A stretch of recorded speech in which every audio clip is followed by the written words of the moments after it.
The Lost Businesses of the Philippine Government Vertical Bar, from Marcos Sr. to the Rise of the Rich and the Corrupt. Did you know that during President Ferdinand Marcos Sr.'s time, the Philippine government actually owned big businesses, airlines, oil companies, even energy corporations? But after he was removed, those companies were sold, privatized, or simply vanished, leaving the country with nothing but taxes and foreign debt to survive. Back then, the government built state-owned corporations, meaning the government itself earned money like a real business. Here are some examples. Philippine Airlines, owned by the government before it was privatized. Petron, a national oil company. PNOC, the Philippine National Oil Company, for energy independence. PNR, Philippine National Railways. PPA, Philippine Ports Authority. PAGCOR, casinos and entertainment. NAPACOR, generated electricity for the nation. And even the Philippine Coconut Authority, managing the coconut industry. Marcos' belief was simple. The government must have its own income, not just taxes and loans.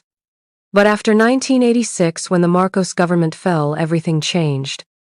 The new leaders followed advice from the World Bank and IMF, a policy called privatization. They sold or transferred state-owned companies to private owners. They said it would make the economy more efficient and stop corruption. But the result?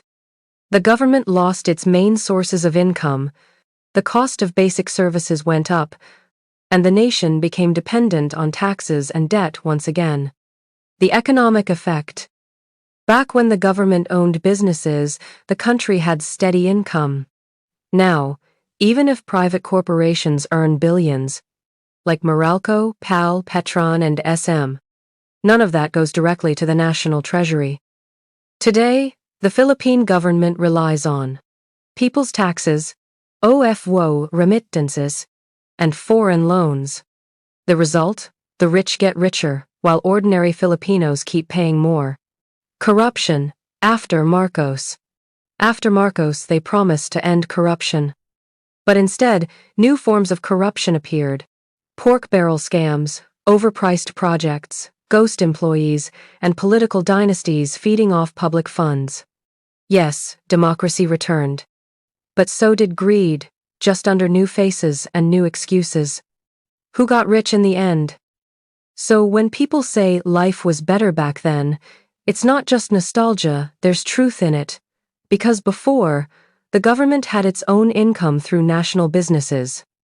Now it only collects taxes, borrows money, and watches private corporations grow richer every year. And the sad truth? It's not the country that became richer, it's the businessmen and the corrupt officials who replaced the government's role.